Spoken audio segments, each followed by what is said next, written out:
جامعہ اشرفیہ میں ایک بزرگ گزرے ہیں، مولانا ادریس کاند حلوی رحمۃ اللہ علیہ۔ انہوں نے معارف القرآن بھی لکھی ہے۔ وہ ایک واقعہ سنایا کرتے تھے۔ چونکہ وہ ایک فقیہ وقت تھے، اس لیے ان کا سنایا ہوا واقعہ سنانے کی جرت کر رہا ہوں۔ لاہور کا ایک گوالا تھا۔ گائے بھینس کے دودھ دھونے والے کو گوالا کہتے ہیں۔ وہ نوجوان تھا۔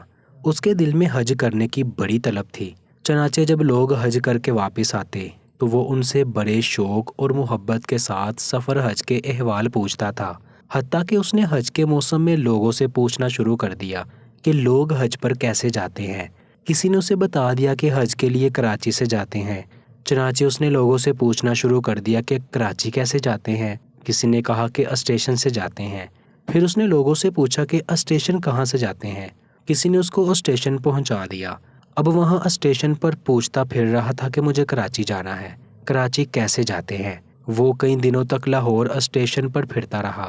بالآخر ٹرین کے ایک کنڈکٹر گارڈ نے سوچا کہ یہ بیچارہ کئی دنوں سے پھر رہا ہے، لہٰذا اس کے ساتھ کچھ تعاون کرنا چاہیے۔ کنڈکٹر نے اس گوالے سے کہا کہ تم میرے ساتھ ٹرین میں بیٹھ جاؤ، میں تمہیں کراچی لے جاتا ہوں۔ اس طرح وہ ٹرین کے ذریعے کراچی پہنچ گیا۔ کراچی ریلوے اسٹیشن پر پہنچ کر اس نے پھر پوچھنا شروع کر دیا کہ مجھے حج پر جانا ہے، کیسے جاؤں۔ کسی نے اسے حاجی کیمپ جانے کا راستہ بتا دیا اور وہ حاجی کیمپ چلا گیا۔ وہاں تو پورا شہر آیا ہوتا ہے۔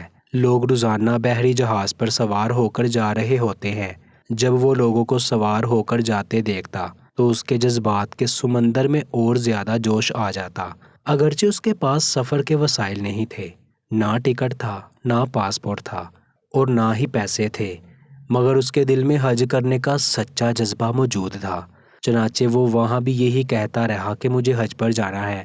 ایک دن اس کے دل میں یہ خیال آیا کہ جو حاجیوں کا سامان جہاز پر لے جانے والے کلی ہیں، ان کی ایک مخصوص وردی ہے اور ان کو اوپر جانے کی اجازت ہے، لہٰذا مجھے اس کلی سے دوستی لگانی چاہیے۔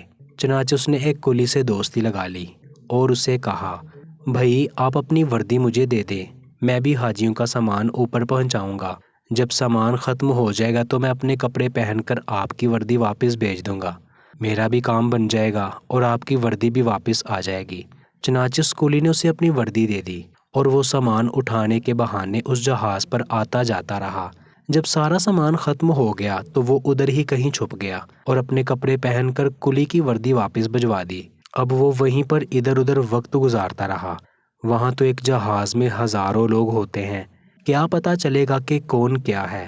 اس کے دل میں اللہ تعالیٰ کی ایسی محبت تھی کہ پاسپورٹ اور ٹکٹ کے بغیر وہ جذبات کے گھوڑے پر سوار ہو کر اللہ کا گھر دیکھنے جا رہا تھا۔ لوگ تو اپنے کمروں میں بستروں پر سوتے اور وہ بیچارہ بیٹھ بیٹھ کر وقت گزار لیتا۔ اس نے جہاز میں ایک بندے کے ساتھ واقفیت پیدا کر لی اور اسے کہا کہ بھائی جب جدہ آئے تو مجھے بتا دینا۔ چنانچہ جب جدہ شہر کی روشنیاں سامنے نظر آنے لگی اور بحری جہاز ساحل کے قریب پہنچ گیا تو اس آدمی نے کہا، وہ دیکھو جدہ آ گیا ہے۔ اس آدمی نے دیکھا کہ وہ نوجوان جہاز کے عرش کے اوپر چڑھا اور کھڑے ہو کر سمندر کے اندر چھلانگ لگا دی۔ اسے تیرنا تو آتا نہیں تھا، چنانچہ جب وہ نیچے گیا تو پھر اوپر ابھر ہی نہ سکا۔ جب اس آدمی نے دیکھا کہ یہ تو نظر ہی نہیں آ رہا تو وہ سمجھ گیا کہ وہ نوجوان ڈوب گیا ہے، اور اس نے دل میں سوچا کہ اچھا اللہ کو یہی منظور تھا۔ جب اس آدمی نے حج کیا اور طواف زیارت کے بعد حرم شریف سے باہر نکل رہا تھا تو اس نے دیکھا کہ وہ گوالا بھی حرم شریف سے باہر نکل رہا ہے اور اس نے عربوں جیسے کپڑے پہنے ہوئے ہیں۔ اس نے اس سے پوچھا، کیا آپ وہی ہیں جس نے سمندر میں چھلانگ لگائی تھی؟ وہ کہنے لگا، ہاں میں وہی ہوں۔ وہ وہاں ایک دوسرے کو خوب ملے۔ اس نے گوالے سے پوچھا کہ سناؤ تمہارے ساتھ کیا بیتی؟ اس نے کہا، میرے ساتھ چلو، میں تمہیں آگے جا کر بتاؤں گا۔ چنانچہ وہ آدمی اس کے ساتھ چل پڑا۔ جب وہ باہر نکلے تو دیکھا کہ ایک بالکل نئی کار کھڑی ہے اور ڈرائیور انتظار کر رہا ہے۔ گوالا کار کے اندر بیٹھا اور ساتھ اس آدمی کو بھی بٹھا لیا اور ڈرائیور ان کو ایک مکان کی طرف لے گیا جو بالکل نیا بنا ہوا تھا۔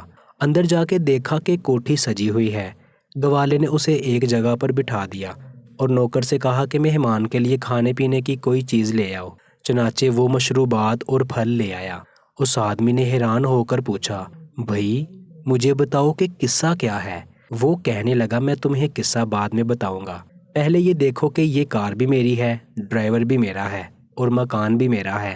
اس نے پوچھا کہ بھائی یہ سب کچھ تمہیں کیسے مل گیا؟ وہ کہنے لگا یہ تو راز کی بات ہے، لیکن چونکہ تم میرے محرم راز ہو اس لیے میں تمہیں بتا دیتا ہوں۔ چنانچہ وہ کہنے لگا کہ میرے دل میں اللہ کا گھر دیکھنے کا بہت شوق تھا، اور اس شوق اور محبت میں نے یہ ہیلا کیا۔ جب میں جدہ پہنچا تو میں نے کہا اے اللہ، بس میں اپنے آپ کو تیرے حوالے کرتا ہوں۔ یہ کہہ کر میں نے چھلانگ لگا دی۔ مجھے تیرنا تو آتا نہیں تھا، بس ایسے ہی ہاتھ پاؤں مارتا رہا۔ نتیجہ یہ نکلا کہ مجھے لہریں خود ہی دھکیل کر ساحل کی طرف لے جاتی رہی۔ میرے اندر بھی پانی چلا گیا اور میرے ہوش اڑ گئے۔ جب میں ساحل پر پہنچا تو نیم بے ہوشی کی حالت میں تھا۔ میں باہر نکلا اور وہیں لیٹ گیا۔ جب میں اٹھا تو صبح تہجد کا وقت تھا۔ میں نے ادھر ادھر دیکھا تو باہر جانے کے سب راستے بند تھے۔ ساحل کے ساتھ گرل لگی ہوئی تھی اور آگے دروازہ بند تھا۔ میں وہیں گرل کے پاس بیٹھ گیا۔ میں نے دیکھا کہ اس گرل کی دوسری طرف کوٹھی نما ایک گھر ہے اور اس گھر کے صحن میں ایک گائے بندھی ہوئی ہے۔ 2 آدمی اس گائے کا دودھ نکالنے کے لیے آئے، مگر گائے ان سے مانوس نہیں تھی، جس کی وجہ سے قابو نہیں آ رہی تھی۔ جب وہ دودھ نکالنے کے لیے بیٹھے تو گائے نے انہیں بیٹھنے ہی نہ دیا۔ وہ بڑی مصیبت میں گرفتار تھے۔ ایک آدمی گائے کو پکڑتا اور دوسرا تھن کو ہاتھ لگاتا تو گائے بھاگ کر دوسری طرف چلی جاتی۔ وہ تقریباً آدھا گھنٹہ اس کے ساتھ کشتی کرتے رہے۔ میرا تو کام ہی یہی تھا۔ جب میں نے یہ منظر دیکھا تو میں نے انہیں اشارہ کیا کہ اگر مجھے کہو تو میں اس کا دودھ نکال دیتا ہوں۔ وہ تو عربی بولتے اور سمجھتے تھے، اس لیے ان کو اشارے سے ہی دودھ نکال دینے کی پیشکش کی۔ انہوں نے کہا کہ آ جاؤ۔ میں نے کہا کہ یہ جنگلہ ہے، میں تو نہیں آ سکتا۔ اللہ تعالیٰ کی شان کہ وہ کوٹھی اس سی پورٹ کے ڈائریکٹر کی تھی۔ اس کا ایک بیٹا تھا۔ ڈاکٹروں نے اسے ہدایت کی ہوئی تھی کہ اپنے بیٹے کو گائے کا دودھ پلایا کرے۔ اس زمانے میں فیڈر کی مانگ نہیں ہوتی تھی۔ اس نے اسپیشل اپنے بیٹے کے لیے وہ گائیں رکھی ہوئی تھی۔ گائے کے اندر دودھ تو ہوتا تھا مگر اسے نکالنے نہیں دیتی تھی، جس کی وجہ سے ڈائریکٹر اور اس کی بیوی کو بڑی پریشانی تھی کہ بچے کو دودھ پورا نہیں ملتا۔ اب جب میں نے کہا کہ میں گائے کا دودھ نکال دیتا ہوں تو ان دونوں نے جا کر ڈائریکٹر سے کہا کہ یہاں جنگلے کے اندر مسافروں میں سے ایک آدمی کہتا ہے کہ میں تمہیں دودھ نکال دیتا ہوں۔ اس نے کہا یہ چابی لو اور جا کر اسے لے آؤ۔ وہ گیٹ کا تالا کھول کر میرے پاس آئے اور مجھے ڈائریکٹر صاحب کے پاس لے گئے۔ جب میں نے گائے کو ذرا ہاتھ پھیرا اور اسے پیار کی بات کہی تو وہ مانوس ہو گئی۔ میں نیچے بیٹھ کر ان کو 8-10 کلو دودھ نکال کر دے دیا۔ جب ڈائریکٹر کی بیوی نے دیکھا تو وہ بڑی خوش ہوئی اور کہنے لگی کہ آج تو میرا بیٹا سارا دن دودھ پیے گا۔ پھر وہ کہنے لگی کہ اس بندے کو نہیں جانے دینا۔ جب ڈائریکٹر صاحب سے ملاقات ہوئی تو اس نے پوچھا کہ آپ کون ہیں؟ میں نے کہا کہ میں تو پاکستان سے حج کرنے آیا ہوں۔ وہ کہنے لگا کہ ہم تمہیں واپس نہیں جانے دیں گے، اس لیے کہ تم اچھا دودھ نکالتے ہو۔ میں نے کہا کہ میں دودھ تو نکال دیا کروں گا، لیکن میں نے حج بھی کرنا ہے۔ وہ کہنے لگا کہ تم فکر نہ کرو، ہم تمہیں حج بھی کروا دیں گے۔ دوسرے دن اس کی بیوی نے اپنے والد کو فون کیا اور اسے ساری تفصیل بتا دی۔ اس کے والد نے 200 گائے بھینسوں کا بارہ بنایا ہوا تھا۔ جب اس نے یہ بات سنی تو بہت خوش ہوا اور کہنے لگا کہ ہمیں تو خود ایسے ٹرینڈ بندے کی ضرورت ہے۔ بعد میں اس نے ڈائریکٹر صاحب کو فون کیا اور کہا کہ اس بندے کو میرے پاس بھیج دو۔ اس نے کہا جی بہت اچھا، میں بھیج دیتا ہوں۔ چنانچہ ڈائریکٹر صاحب نے مجھے اپنی گاڑی میں بٹھایا اور اپنے سسر صاحب کے گھر پہنچا دیا۔ اس کے سسر نے مجھے کہا کہ میں تمہیں یہاں رکھتا ہوں، تمہارے ذمے یہ کام ہے کہ تم صبح و شام میری گائے بھینسوں کا دودھ نکال دیا کرو گے۔